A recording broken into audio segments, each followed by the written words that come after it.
Lay an Open Rose Garden, an Adrienette Hanahaki sequel series. This is the series sequel kind of thing to On a Trail of Petals.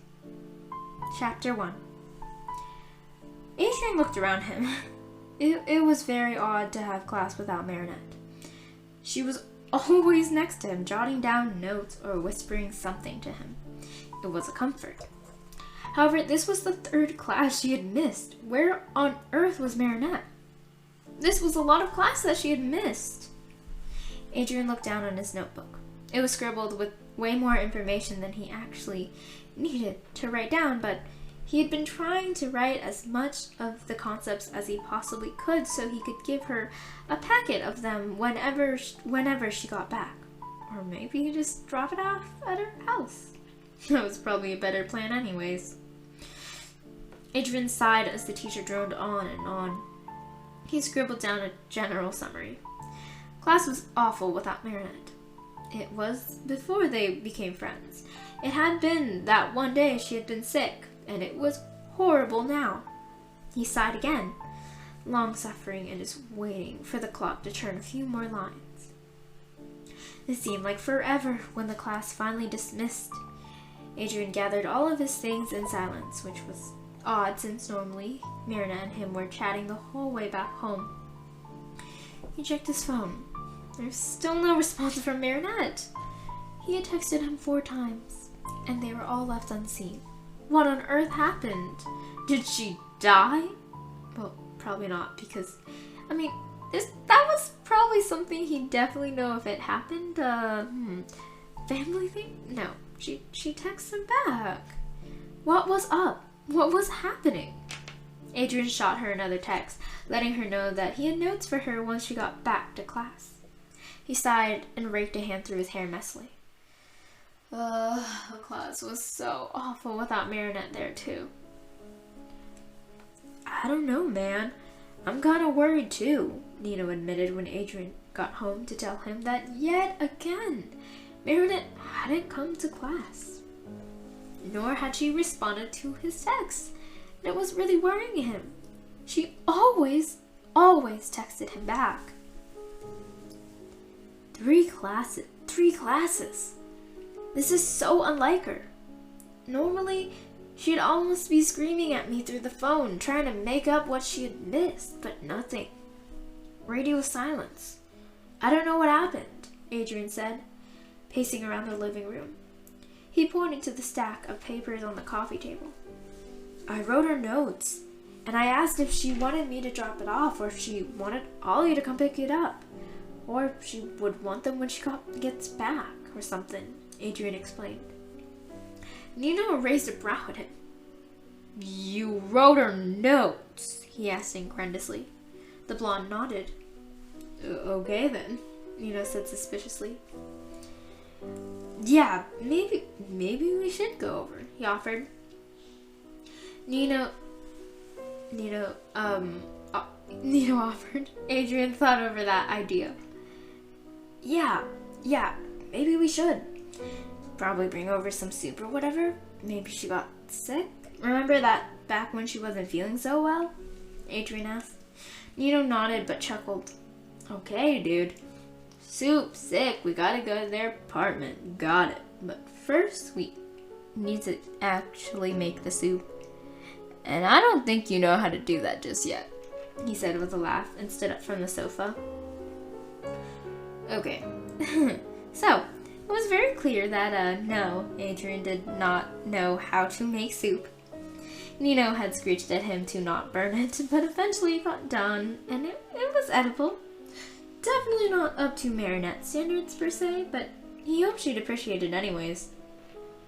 Adrien picked up a bowl of soup, still a bit warm, but not hot and burning his hand at the very least.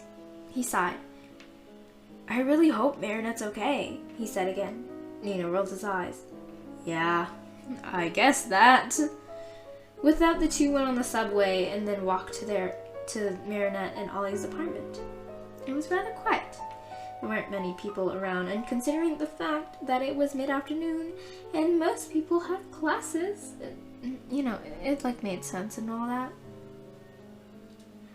Nino knocked on the door, and though Adrien heard muffling, he couldn't really figure out what words were exactly being exchanged.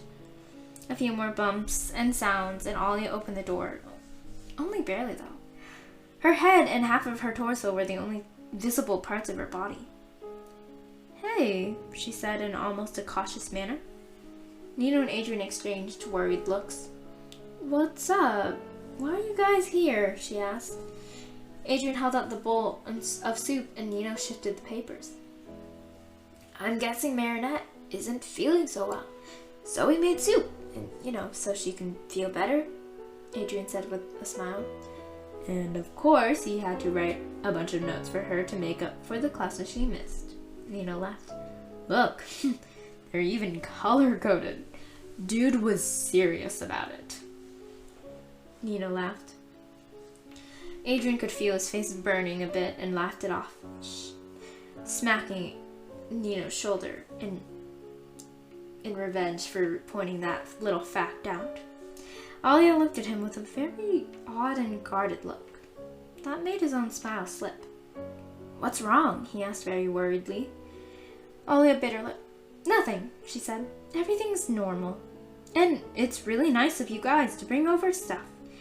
Marinette, she's tired. I don't think she'll be able to comprehend the notes, but she definitely appreciates it," Alia said, taking the notes, and disappeared into their apartment to set it down somewhere. Huh. It was certainly odd. Normally they'd be in the living room by now. "Okay. Everything is not fine," Nino said in the most concerned voice. "Something's off." When Alia cracked the door open again, she reached for the pot in Adrien's hands. "Thanks," she said tightly, before she could disappear inside and maybe close the door, Nino stopped her. "Babe, what's wrong?" "I can tell there's something weird," he said seriously. Alia sighed. Nothing. It's just, Marinette's really sick, and it's just kind of worrying me," she admitted. Adrien frowned. We can help take care of her," he said quickly. "My mother was sick a lot when I was a kid. I learned to tend to her bedside. I can help, and I'm sure Nino can too," Adrien offered. Nino stared at him. "You can nurse people, but you can't make a bowl of soup?" he asked incredulously and shook his head. "Who even are you?" he teased. Adrien laughed and bumped his shoulder. "It was one of the few things that they actually taught me. Anyways, I want to help in any way I can," Adrien said to Alia. She looked strangely nervous and almost paler. "Thanks, but I don't want you guys getting sick. I'm pretty sure I'm immune to it by now," she laughed. "Are you sure?" Adrien pressed further. "Multiple nurses never hurt." Nino muttered something about his inability to do the dishes versus the likelihood of him knowing how to draw blood. Alia flashed a smile at that. "I'm okay. We're okay," she said. Nino spoke defeatedly. "Okay, you stubborn Mormon. Call us if you need anything, or if you want to accept help. We miss seeing Marinette too," he said. "You're just being selfish." Adrien nodded in agreement. "Yeah, a lot. Class is awful without her, and I think I'm really gonna die if she doesn't come back soon." Alia smiled at them tightly before looking back quickly. "Ha, I bet," she said in a light manner, but there was an odd undertone in her voice. Again. Nino looked very, very worried. "Please," he said, "call us if you need anything." Alia nodded and promised. When she closed the door, Adrien and Nino looked at each other, very, very worriedly. "Something is off," he said instantly. Adrien nodded in agreement. "We should check on them back soon. I think Ollie is all stressed out." "Definitely,"